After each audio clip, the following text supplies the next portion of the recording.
बल्ला बोल। Hello and welcome to the OG cricket podcast. आज शुक्रवार का दिन है और नई फिल्म रिलीज हो या ना हो, आईपीएल का एक नया मैच तो होगा, है ना? कल भी एक मैच हुआ। एंटिसिपेशन ये था, आशा ये थी, उम्मीद ये थी कि एक हाई स्कोरिंग मुकाबला होगा। दोनों पारियों को मिलाकर 400 प्लस रन्स बनेंगे, मतलब रन फीस्ट होगा। कल हम लोगों ने यही सोचा था। यस, रनों की बारिश होगी, लेकिन हुआ बिल्कुल इसके विपरीत। और आजकल वही हो रहा है, जो हम लोग सोच रहे हैं वो नहीं हो रहा। बिल्कुल हमारे साथ सौरभ भाई और निशांत हैं।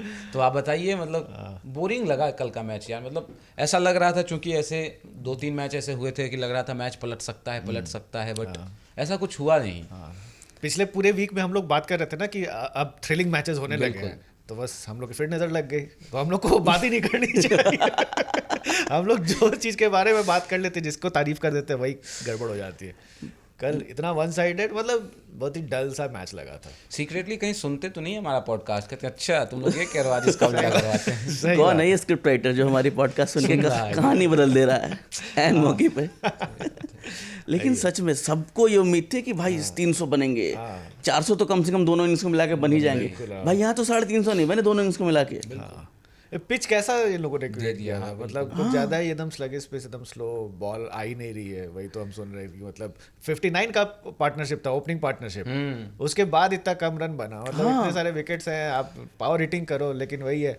ईशान किशन के बाद फिर से मेरे को लगा कि यार क्या हो गया, इस बंदे का फॉर्म क्यों नहीं आ रहा है। सही में फंसा के रख दिया उनको, है ना। वानखेड़े में इतने सालों से खेलते रहे हैं ईशान किशन। मुझे पर्सनली उम्मीद थी कि चलो कहीं नहीं चले, अब खेलेंगे, कम से कम 40-50 रन बनाएंगे, लेकिन मतलब सिंगल डिजिट में बंदा आउट हो जा रहा है। कॉज ऑफ कंसर्न है आप। बिल्कुल, मतलब जैसे जो हाइप क्रिएट हुई थी पहले 100 के बाद कि ईशान किशन वापस आ गए हैं, एसआरएच की टीम में उनको कॉन्फिडेंस मिल गया है, ये कर रहे हैं वो कर रहे हैं, सब का सब खुश हो गया है। कल आपके पास कितना बढ़िया मौका था। ऐसी टीम के अगेंस्ट आप खेल रहे थे जिसने आपको ड्रॉप कर दिया, और आप ना पूरा आईपीएल करियर वहीं खेले हो, 1-2 सीजन छोड़ दे तो आपका तो चांस था। और कल मैंने ये भी देखा कि भाई एसआरएच की टीम से अगर ट्रेविस हेड 25 बॉल में 25 रन बना रहा है, तब तो एसआरएच की टीम की हालत बहुत ज्यादा खराब है। क्योंकि वैसे भी आप लोग बहुत ज्यादा रिलाई करते हो अपने टॉप ऑर्डर पे। एसआरएच में अगर आप टॉप ऑर्डर पे ही ज्यादा डिपेंडेंट है, बाकी तो लोग तो वो खेल भी नहीं रहे। क्लासन वगैरह को कल हम जैसे डिस्कस कर रहे थे कि यार उनका बल्ला नहीं चल रहा है, तो बस वही कल भी फिर वैसे ही रहा। वो तो भला और लास्ट में डेथ ओवर में आई थिंक 18th और 20th ओवर में थोड़ा वही है, वही रहा है। या तो अनिकेत चलते हैं या फिर ट्रेविस चलते हैं, बीच में कुछ है ही नहीं। बट लेकिन क्रेडिट देना पड़ेगा मुंबई के बॉलर्स को भी। सही तरीके से यूज किया। विल जैक्स ने अच्छी बॉलिंग की, और बुमराह तो खैर मतलब 19th ओवर जो निकाला। वो एक कहावत है ना, jack of all trades. Will jack of all trades कह देना चाहिए अब। विल ही और विल नॉट ही। कल विल जैक्स का बल्ला भी चला, गेंद से भी उन्होंने कंट्रीब्यूट किया, 14 रन देकर 2 विकेट लिए, और बल्लेबाजी 36 शायद उन्होंने रन बनाए। तो देखकर तो मजा है। लेकिन मुझे लगता है ना, आप ट्रेविस हेड की बात कर रहे थे, अभिषेक शर्मा की। एसआरएच की टीम ने ट्रेविस से ज़्यादा अब अभिषेक पे डिपेंडेंट लगती है। अभिषेक शर्मा जब तक खेल रहे थे, सूर्या उनका एक बार चेक भी करने गए थे आज पॉकेट में क्या लिख कर लाया है। लेकिन 40 रन उन्होंने बनाए, अच्छे शॉट्स खेल रहे थे। मुझे लगा था कि फिर एक लंबी इनिंग खेलेंगे, लेकिन आउट हो गए। बहुत ज़्यादा रिलाई कर रही है अभिषेक शर्मा पर। वही है, पिछले मैच में यही था, कैचेस छूटे अभिषेक के, नो बॉल पे वो आउट हो गए थे। फिर तो उसके बाद अभिषेक शर्मा ने जो किया, और कल भी जो 40 रन बनाए उन्होंने, वो टप्पा था बिल्कुल। अंधी फेंक रहे थे, जैसे कहते हैं ना हम लोग, अंधी फेंकना, बस बल्ला घुमा रहे हैं, बस लग जाए तो लग जाए, नहीं लगे तो नहीं लगे। और फील्डिंग तो खैर माशाल्लाह पहले ओवर में ही कैच छोड़ दिया। यस। इस बार की फील्डिंग का स्टैंडर्ड, जैसे हम अभी पॉडकास्ट के पहले बात कर रहे थे, क्या रहा है? इतने कैचेस छूट रहे हैं, मतलब इतने कैचेस तो मैंने गली क्रिकेट में छूट नहीं देखे। इसीलिए टी दिलीप को सैक कर दिया वहां पे कि आईपीएल में क्या तुम इतने दिन सिखाते हो, पूरे साल आईपीएल में आके खिलाड़ी कैच छोड़ दे रहे हैं। वो तो खैर समझ से परे है कि अभिषेक नाया टी दीप की क्या गलती थी। गलती तो थी उनकी, बैटिंग करते जाते हैं, रन नहीं बनाते हैं, कैप्टनसी दोनों से अच्छी होती नहीं। अच्छा कैप्टन है ना टी दिलीप? नहीं है कैप्टन टेस्टिंग में टी दिलीप? नहीं, वो तो फील्डिंग। अच्छा फील्डिंग कोच थे, अच्छा सॉरी। मुझे लगा और ओपनर अभिषेक नायर थे। नहीं। अच्छा ठीक है, सॉरी मुझे पता नहीं था। असिस्टेंट कोच या तो भी सही कंफ्यूज हो गया, मैं कंफ्यूज हो गया, ऐसा लग रहा है कुछ तो है। वो गावस्कर यही बोल रहे थे ना कि एग्जैक्टली उनका क्या रोल है। स्पोर्ट्स तक से बात कर रहे थे, कैसे बैटिंग कोच है। मतलब कह रहे हैं ना कि टीम इंडिया ने इंग्लैंड दौरे की तैयारी शुरू कर दी है। तो देखते हैं, अब तो इंग्लैंड दौरा जब होगा तो अपन बात करेंगे, देखेंगे। लेकिन आईपीएल की बात करें, मैच रिपोर्ट पहले सुन ले क्या, सुन लीजिए, है ना। निखिल आज मैच रिपोर्ट के साथ तैयार है, सुनते हैं उनको। एसआरएच बनाम मुंबई इंडियंस के मुकाबले के बारे में दिग्गज गेंदबाज डेल स्टेन ने भविष्यवाणी करी थी पहले ही कि इस मुकाबले में 17 अप्रैल को, काफ़ी पहले ही कर दी थी भविष्यवाणी, 17 अप्रैल को 300 रन पार होने वाले हैं। क्यों कहा था उन्होंने? सनराइजर्स की बैटिंग को देखकर। शुरुआत तो ऐसे ही की थी उन्होंने इस आईपीएल की, 286 रन उन्होंने बना दिए थे पहले ही मैच में, तो सबको लगा जब वानखेड़े में खेलेंगे हाई स्कोरिंग मैच होगा। अब आलम यह है कि मैच तो हुआ, लेकिन दोनों टीमों का अगर आप टोटल मिला दें तो 300 रन का आंकड़ा ज़रूर पार होता है। अकेले तो एसआरएच के बस की नहीं थी। 5 अहम जो यहाँ पर पॉइंट्स हैं उन पर हम नज़र डालेंगे इस मुकाबले में कि कैसे मुंबई इंडियंस ने सनराइजर्स हैदराबाद को मात दी। देखिए, सबसे पहले तो बात करनी होगी पिच की, और पिच का चयन शानदार था मुंबई इंडियंस की तरफ से। देखिए, घर पे खेल रहे थे, होम एडवांटेज तो उनको लेना ही था। उन्होंने क्या किया? उस पिच का इस्तेमाल किया जिसमें उनकी ताकत है वो उजागर होंगी और जो कमजोरियां हैं ऑपोजिशन की वो एक्सपोज होंगी। तो आपने क्या किया? आपने वो पिच चुनी, वानखेड़े में स्ट्रिप नंबर 6 का इस्तेमाल हुआ, वो पिच चुनी जहां पे तेज गेंदबाजों को मदद मिलती है। क्यों आपने ये किया? 2 कारण हैं। एक ये कि सनराइजर्स की सबसे बड़ी ताकत है उनकी बल्लेबाजी, तो अगर आप गेंदबाजों के लिए पिच बनाएंगे तो उनकी बल्लेबाजी वहां पर मात खा जाएगी। दूसरा, मुंबई इंडियंस को देखें, उनकी सबसे बड़ी ताकत क्या है? तेज गेंदबाजी। तो तेज गेंदबाजों के लिए आपने पिच बनाई, उसमें घास भी काफी था। वही पिच है जो इस सीजन में केकेआर और मुंबई इंडियंस के मैच में देखने को मिली थी। वहां पे भी गेंद ने काफ़ी मूवमेंट करी थी, परेशानियां डाली थी बल्लेबाज को, तेज गेंदबाजों ने। वहां भी केकेआर ने लो स्कोर बनाया था पहले बैटिंग करते हुए। मुंबई इंडियंस ने आसानी से 13 दशमलव कुछ ओवर में चेस कर लिया था। हूबहू वही स्ट्रैटेजी उन्होंने एसआरएच के साथ भी आजमाई और नतीजा भी वैसा ही रहा। सनराइजर्स की टीम बिलो पार टोटल 162 बनाती है, आसानी से मुंबई इंडियंस की टीम उस लक्ष्य का पीछा कर लेती है। तो पिच का जो चयन था शानदार था मुंबई इंडियंस के लिए। दूसरी बात करते हैं, अब एसआरएच की स्थिति देख लेते हैं पॉइंट्स टेबल में। आपको कहना होगा, हाफ वे स्टेज है, आपको कहना होगा कि शायद एसआरएच प्लेऑफ की रेस से बाहर हो गया है, शायद चेन्नई भी हो गया, शायद राजस्थान भी हो गया। सब एक ही कश्ती में सवार है इस वक्त, क्योंकि बाकी बचे 7 मुकाबलों में सनराइजर्स हैदराबाद को 6 जीतने होंगे, जो फिलहाल नामुमकिन नजर आ रहा है। मैथमेटिकली चांस है, लेकिन आपको अगर देखेंगे कि सनराइजर्स हैदराबाद की टीम जैसे परफॉर्म कर रही है, जहां सिर्फ अगर उनके ओपनर चलते हैं तभी जीतेंगे, ना उनका मिडिल ऑर्डर चल रहा है, चाहे वो ईशान किशन हो, नीतीश रेड्डी हो, क्लासन है, और ना उनकी गेंदबाजी उस तरह से चल पा रही है। शमी भी ढेर सारे रन खा रहे हैं, स्पिन गेंदबाज भी उनके रन खा रहे हैं। तो फिर अगर आपके पास ऐसी टीम है तो आप टॉप 4 में जगह नहीं बना सकते। सो सिर्फ मैं मैथमेटिकली नहीं देख रहा, उनके फॉर्म को भी देख रहा हूँ, परफॉर्मेंस को भी देख रहा हूँ। तो लगभग मान लीजिए एसआरएच प्लेऑफ की दौड़ से बाहर है।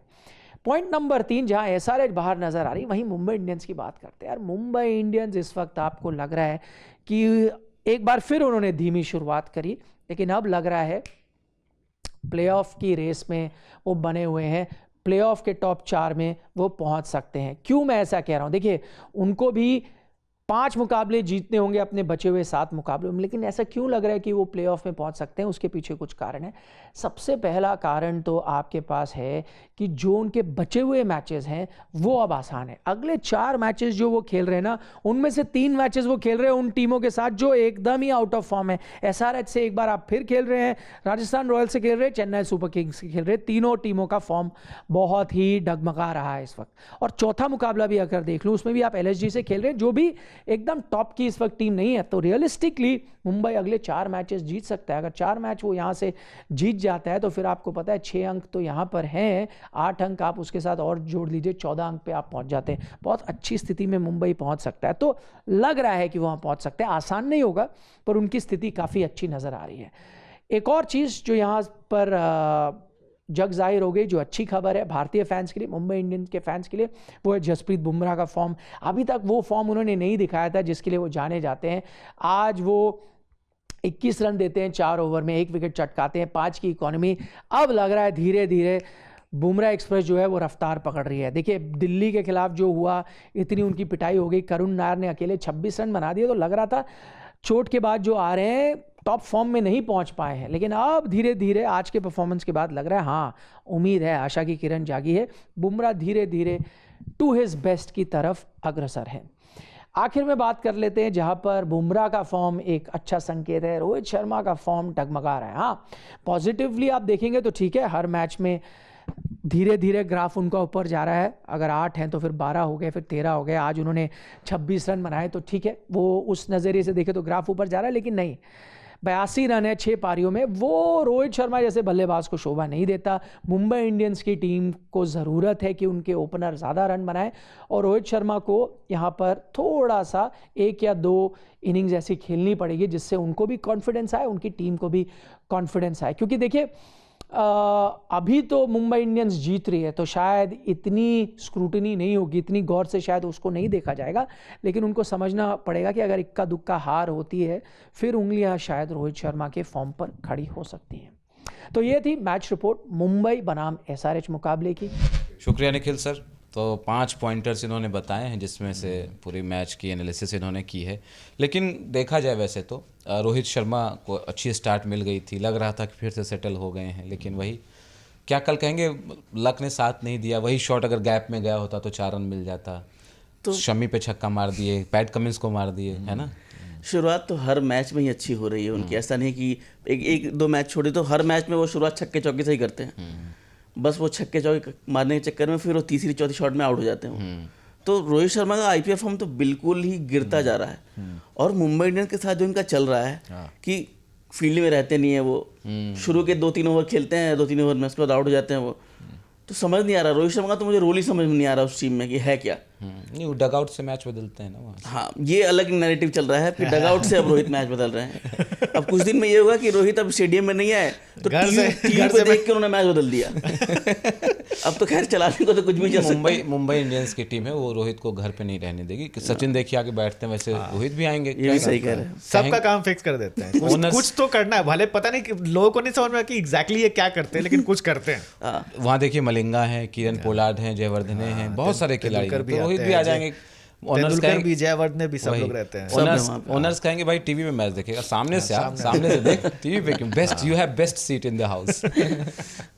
पूरी कंप्लीट यूनिट दिखी मुंबई की टीम, क्रेडिट देना चाहिए। बॉलिंग भी बहुत अच्छा किया और बैट्समैन भी सब सही खेल रहे थे। हाँ बिल्कुल, मुंबई एक कंप्लीट यूनिट के तौर पर खेलती हुई नजर आई, और पहली बार इस सीजन में लगातार 2 जीत। यस, लगातार ओवरऑल तीसरी जीत है उनकी, जो कि बहुत ज़्यादा ज़रूरी था। क्योंकि बॉटम में आप स्लॉग कर रहे हो तो लगता है कि भाई इतनी अच्छी टीम हो करके, बस जैसे हम लोगों ने कहा था ना कि पिछले कुछ दिनों से जो नीचे वाली टीम है वो भी आजकल परफॉर्म अच्छा करने लगे। CSK ने भी 1 जीत लिया, मुंबई भी लगातार 2 जीत रही है, हैदराबाद भी जीत गई थी बीच में। हाँ, तो ठीक है, ये सब होते रहना चाहिए। लेकिन एक जो 2 पॉइंट्स में बात करना चाहूँगा इस मैच में, एक तो रेयान रिकल्टन का वो विकेट है ना, आउट हो गए थे, पवेलियन चले गए, सूर्या आ गए थे क्रीज पर, उसके बाद उनको बुलाया गया। मैं इतने सालों से क्रिकेट को फॉलो करता हूँ, मैं कोई एक्सपर्ट नहीं हूँ, but as a cricket enthusiast या क्रिकेट फैन थोड़े बहुत रूल्स और वो जानता हूँ। तो जहाँ तक मुझे पता था, हो सकता है मुझे पूरी बात पता ना हो, लेकिन यही जानता रहा कि अगर बल्लेबाज मैदान से वापस चला गया तो फिर उसको बुलाया नहीं जा सकता, अनलेस नहीं कि अल्लाह के सामने वाली टीम का कैप्टन बोले, गुडविल में बुला ले, स्पोर्टिंग गेस्चर के तौर पर बुला ले।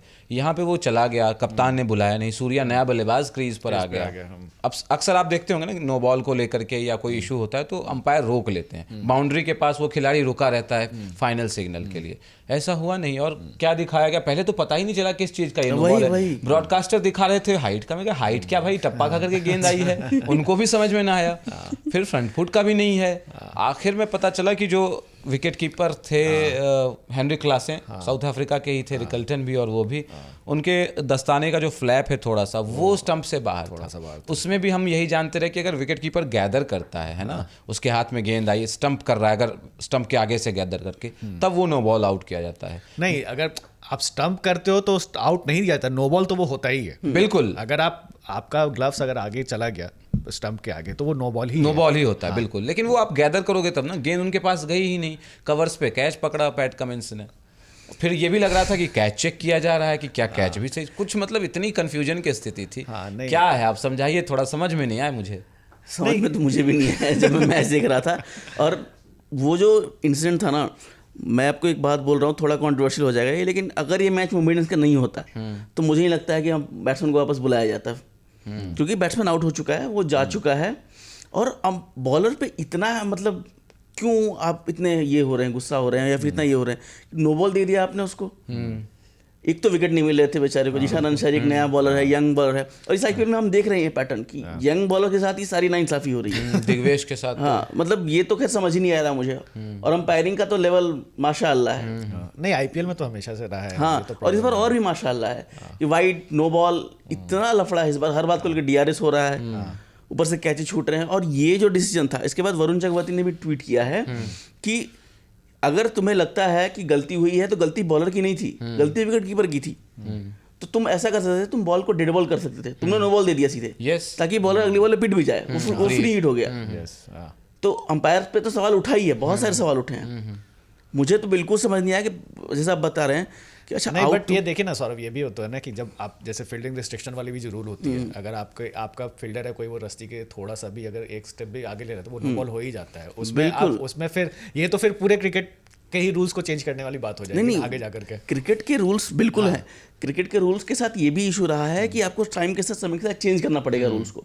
और प्रोविजन, जब तक कोई ऐसा इंसिडेंट नहीं होता ना, रूल चेंज नहीं होता है। फॉर एग्जांपल बिल्कुल 2019 वर्ल्ड कप फाइनल में बाउंड्री काउंट का रूल था। बाउंड्री, और उसके बाद ये भी जैसे नॉन स्ट्राइकर रन, अगर आप रन ले लेते हो, आपने बॉल हिट किया, कैच हो गई और आप रन क्रॉस कर जाते हो, तो वो गावस्कर ने बड़ा अच्छा पॉइंट बोलता था कि वो आप जब अगर बैट्समैन क्रॉस कर गया और नॉन स्ट्राइकर बंदा यहाँ आ गया है ना, आप बॉलर को क्यों डिनाई कर रहे हो उस बात का बेनिफिट कि उसने ये विकेट लिया है। आप नए बैट्समैन को ही वहां पे खेलने दो ना।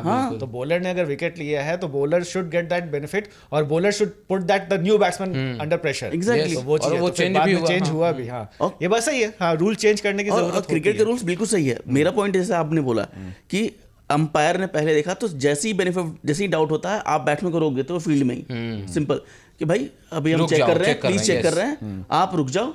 ये तो मैंने शायद नहीं देखा हो, ऐसा हुआ होगा लेकिन नहीं देखा है कि बैट्समैन को बुलाया गया है वापस और अंपायर ने खुद बुलाया हो कि नो बॉल हो गई है। तो हाश तो था ये। हाँ, क्रिकेट रूल्स तो खैर, क्रिकेट का तो यही है ना कि क्रिकेट एकमात्र ऐसा गेम है जहाँ पे लॉज होते हैं, रूल से ज़्यादा लॉज होते हैं। और ये लॉज आर्काइक जमाने के हैं, 1890s 19 से चल रहे हैं लॉज। तो चेंज करने की बात तो है ही। और आईपीएल अगर आप इतना मॉडर्न कर रहे हो, 18 साल हो रहे हैं आईपीएल को, आज हम भी पॉडकास्ट रिकॉर्ड कर रहे हैं, अब वोट दे सकता है आईपीएल हमारा। हाँ, आईपीएल वोट दे सकता है क्योंकि 18 अप्रैल 2008 को शुरू हुआ था ये। तो अब तो कम से कम रूल्स को आप रिविजिट करो और चेंज करो। जैसे नया रूल लाया हो बैट चेक करने का, अच्छी चीज़ है। आप बैट्समैन को अनड्यू एडवांटेज नहीं दे रहे हो, बिल्कुल। तो आप इसमें भी एक बार चेक तो करो कम से कम। यस, नहीं, रूल की बात है ना, तो मेरे मन में एक और सवाल आता है। परसों हमने सुपर ओवर देखा है ना। सुपर ओवर में ये एक नियम है कि एक ओवर का खेल होगा, चलो ठीक है, आप 3 बल्लेबाज सेलेक्ट करते हो, क्यों भाई, एक ही ओवर का खेल है, खेलने दो, जितने विकेट गिरे गिरने दो, क्या फर्क पड़ता है उससे? बिल्कुल कोई मतलब तुक नहीं है ना, कोई लॉजिक नहीं नजर आता कि 2 ही विकेट गिरेंगे। यस, ऐसा नहीं है ना कि 20 ओवर फिर आपको खेलने पड़ेंगे, एक ही ओवर है, खेलने दो। और पता है क्या, सुपर ओवर तो बाद में आया, सुपर ओवर से पहले बॉल आउट था। तब तो आप 6 बॉलर कहते थे कि हाँ, अगर मिस भी कर गया तो कोई बात नहीं, आप 6 के 6 बॉल डालो, 6 बॉलर्स।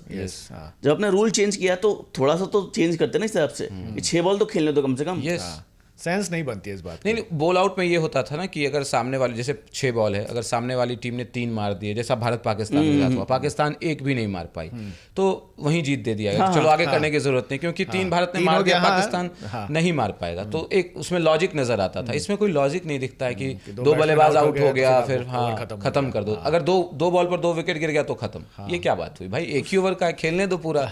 वही थोड़ा इंटरेस्टिंग करने के लिए बनाया हो कि आप अपने बेस्ट 3 बैटर्स चुनिए जो कि पावर हिटर हो।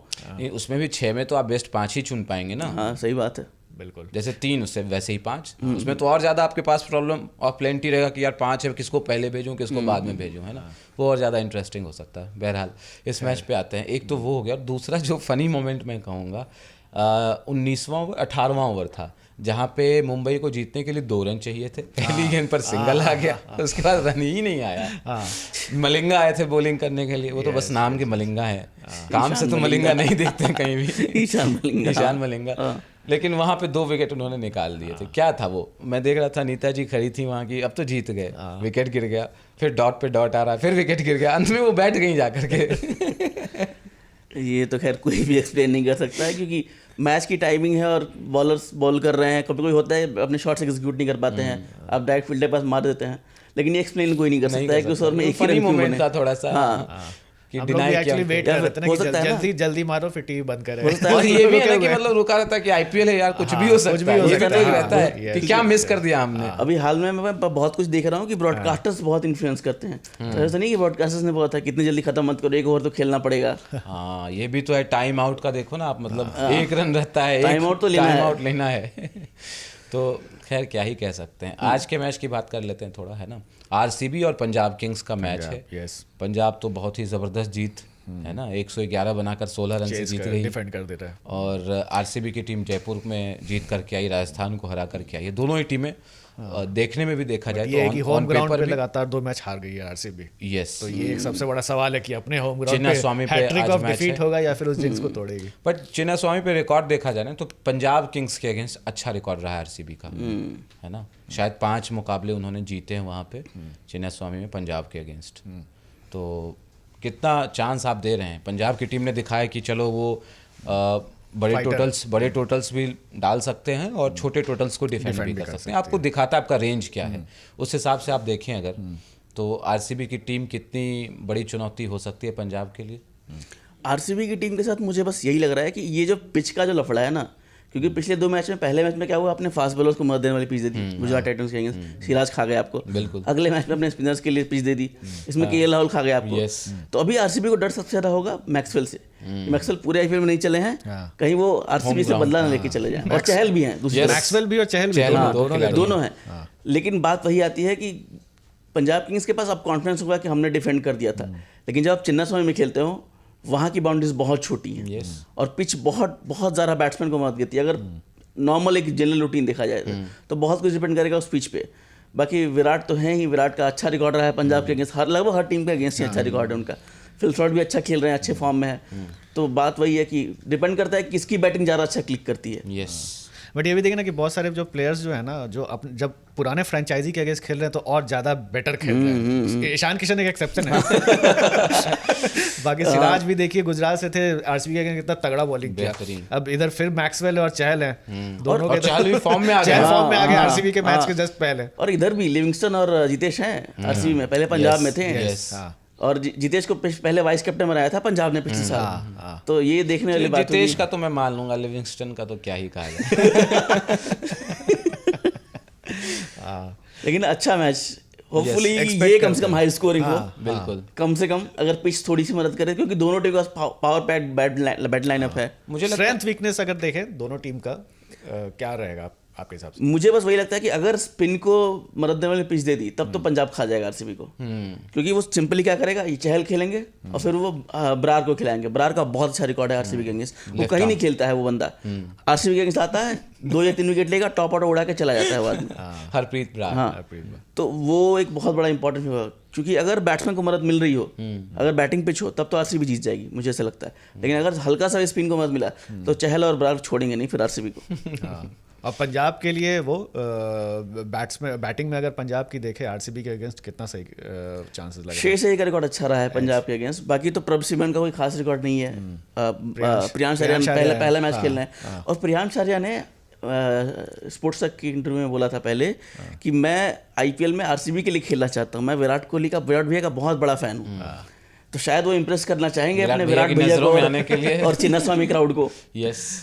तो ये देखने वाली बात होगी। ऊपर से शेष से पिछले मैच में नहीं चले थे, नहीं चले, पूरी पंजाब की बैटिंग नहीं चली। बैटिंग नहीं तो चली। उनके पास होगा कि भैया एक मौका है, चिन्नास्वामी का ग्राउंड है, बढ़िया पिच मिलती है, कॉन्फिडेंस में आओ, फिर अपना है ना रन बनाओ। क्योंकि बैटिंग तो बहुत अच्छी है उनकी भी। निहाल वडेरा है, मैक्सवेल नहीं चल रहे हैं फिर भी बहुत अच्छा खेलते हैं। बिल्कुल। मार्को यानसन, शशांक हैं, सूर्यांश शेगड़े अभी तक चले नहीं है। तो टीम तो बहुत अच्छी है, बहुत तगड़ी है पंजाब की भाई टीम। सूर्यांश तो मतलब गेंदबाजी भी करते हैं, अच्छी बॉलिंग करते हैं, उसे गेंदबाजी कराई नहीं है। और फील्डर भी बहुत बढ़िया है, वो लंबे फील्डर हैं तो बाउंड्रीज पे बहुत अच्छी फील्डिंग करते हैं। हेजलवुड का अभी फॉर्म कैसा लग रहा है आपको? स्टार्ट तो बड़ा अच्छा किया था लेकिन पिछले कुछ मैच से थोड़ा सा एक्सपेंसिव हो गया। चिन्नास्वामी में पिट जा रहे हैं। मैं बताऊं, ये एक सबसे बड़ी बात है क्योंकि अपने ही होम ग्राउंड पे यही पॉइंट में एक्चुअली रेज करना था कि मेरा पॉइंट ऑफ व्यू पता है क्या आपको, मुझे क्या लगता है कि यश दयाल को एकोमोडेट करने के लिए हेजलवुड को कुर्बान किया जा रहा है। यश दयाल से पावर प्ले में बॉलिंग कर रहे हैं। हेजलवुड ने कहाँ को विकेट्स दिए हैं पावर प्ले में?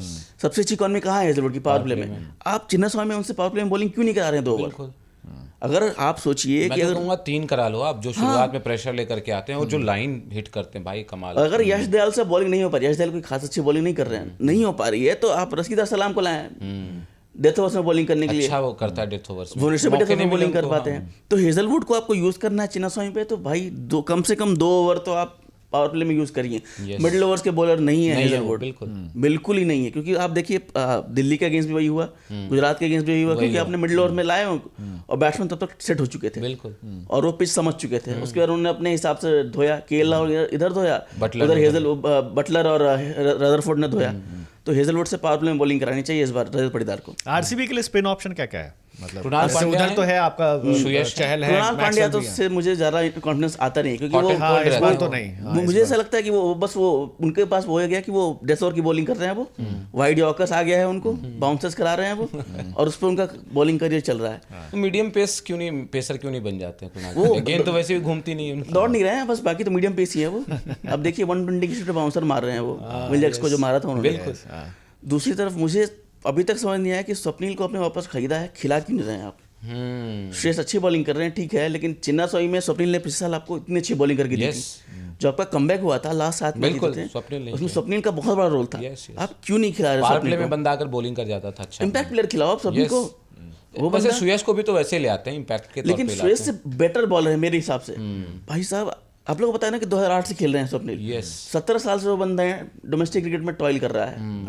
आपने उसको पिक किया, उसने परफॉर्मेंस दी पिछले दिया, साल आपको, yes. फिर आपने दिल्ली से लड़के वापस उसको खरीदा भी है, 50 लाख रुपए दिए हैं, तो खिलाना चाहिए मुझे लगता है। यही 2 स्पिन ऑप्शन हो सकते हैं, या तो श्रेयस है या फिर स्वप्निल जैसे है। कृणाल पांड्या के साथ ये होता है ना कि बैटिंग भी करके ले आते हैं, लेकिन बैटिंग वाइज बहुत वही ज्यादा एक दिखे उनका नीचे आ रहे हैं रहता ना, है। तो नीचे भी आ रहे हैं और दिखे भी नहीं, जहां मौका मिला खेल नहीं पाए उस हिसाब से। तो स्वप्निल भी ठीक ठाक बैटिंग करते हैं यार, इतनी खराब बल्लेबाजी उनकी नहीं है, मतलब वैसे भाई, जितना बिल्कुल, कृणाल बिल्कुल। आपको करके दे रहे हैं। कृणाल से आप ये उम्मीद करते हो ना किसी मैच में आकर के आपको 20 बॉल में 40 बना के दे, हो सकता है बना भी दें, बट वो मौके बहुत रेयर आएंगे आपको, लेकिन गेंदबाजी में वो नहीं उस हिसाब से कर पा रहे हैं जस्टिफाई अपना। मुझे ये चीज़ देखनी है कि पडिक्कल को इतना बैक किया जा रहा है इस बार, इस मैच में क्या करते हैं पडिक्कल, बिकॉज कोई खास परफॉर्मेंस फॉर्म दी नहीं, नहीं हाँ, उन्होंने। बिल्कुल, हाँ, उस और तरीके पीछे से बैट्समैन बैठे हुए हैं, मनोज भंडगे बैठे हुए Yes, हैं, बहुत तगड़ा स्वस्तिक, बल्लेबाज है। चिकारा बैठे हुए हैं। चिकारा बैठे Yes. हुए हैं। लास्ट सीजन पडिक्कल का भी कुछ खास नहीं था, इसी वजह से उनको छोड़ दिया गया था। फिर आरसीबी ने दोबारा इनको क्यों लिया? अब कुछ तो प्लान होगा, बिकॉज पडिक्कल जब उनका अच्छा क्योंकि ना जब पहले आरसीबी के साथ खेलते तो ओपन करते थे। और पता है आपको अब first down आता मैं है। बहुत शॉक था जब पहले मैच के बाद उनकी परफॉर्मेंस के बाद उनका पोस्ट मैच इंटरव्यू आया था आईपीएल पे।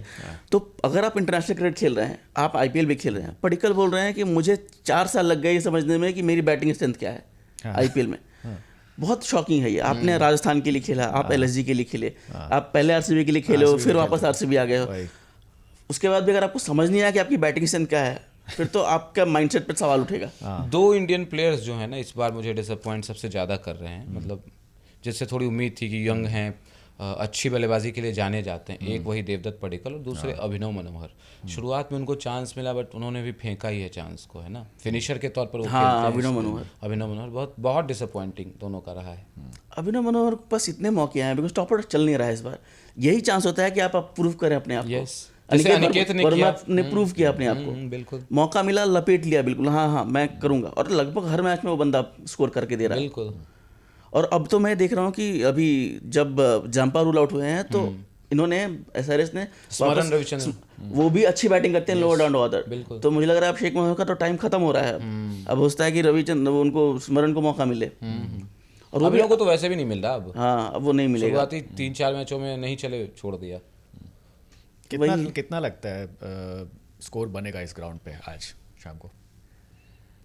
वही है, पिच कैसी देते हैं ये पिच कैसी डिपेंड। देती है। कल क्या हुआ ना, खेल की बताया भी नहीं कि ऐसी पिच होने वाली है। 6 नंबर की पिच जैसा निखिल बता रहे थे, उस पर मैच करवा दिया गया चुपके से।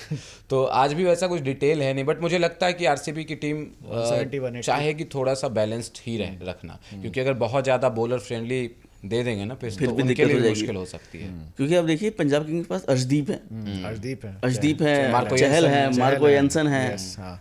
और विजय कुमार वैशाख है, जो वैशाख कि है। आरसीबी के लिए और बेंगलुरु के कर्नाटक के होम ग्रोन है वो। यस। तो उनके पास बॉलिंग बहुत अच्छी है। तो मुझे तो लगता है कि पहले मैच में फास्ट बॉलिंग को मदद मिली, दूसरे में स्पिनर को मदद मिला। इस बार तो आरसीबी बैटिंग पिच लेके आएंगे 200 वाली। हाँ, और मुझे ऐसा लगता है कि इस बार 200 बनेंगे।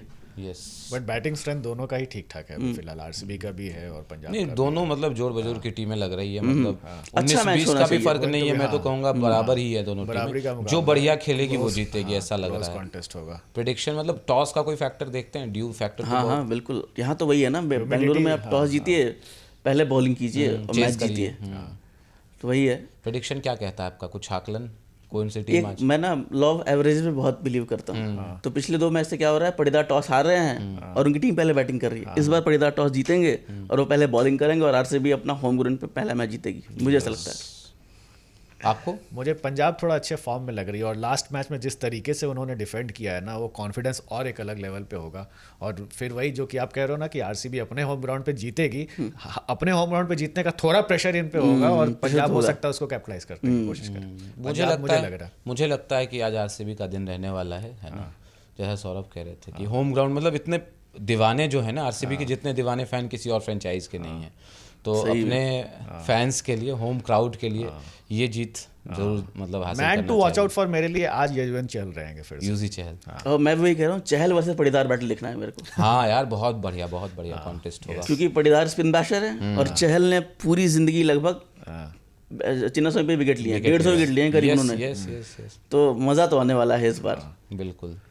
देखना है कि चहल को लेके आते हैं कि नहीं लेके आते हैं बड़ीदार के सामने। धोनी के सामने लाए थे वो सीधे, वो उस मैच में सिर्फ एक ओवर कराया था। नहीं लाना चाहिए, मुझे पिछले मैच में ऐसी परफॉर्मेंस दी, इस बार तो शायद चहल को बैक करेंगे। कॉमन सेंस तो कहता है लाना चाहिए, बट पता नहीं सीरियस अय्यर क्या सोचते हैं। सीरियस है, नॉट सो सीरियस, वो है नहीं इतने सीरियस। चलिए, तो अपन अब मंडे को मिलेंगे, है ना। तब तक ये मैच भी निपट चुका होगा और वीकेंड के जो मैचेस हैं वो भी निपट चुके होंगे। बहुत सारे मैचेस लाइंड अप हैं, मज़ेदार मुकाबले होंगे, बहुत तगड़ा कॉन्टेस्ट होने वाला है। और आईपीएल का जो अब रोमांच है ना अपने उरूज की तरफ बढ़ रहा है, तो उम्मीद करेंगे कि बहुत एंटरटेनिंग और ग्रिपिंग मुकाबले हों, थ्रिलर कॉन्टेस्ट हमें देखने को मिले। मंडे को मिलेंगे तो बातचीत होगी विस्तार से सारे मुकाबलों पर। तब तक अपना बहुत ख्याल रखिए, कमेंट सेक्शन को आबाद रखिए, वीडियो को लाइक करिए और अगर सिर्फ ऑडियो में सुन रहे हैं तो radio@aajtak.com पर हमें मेल कीजिए। नमस्कार।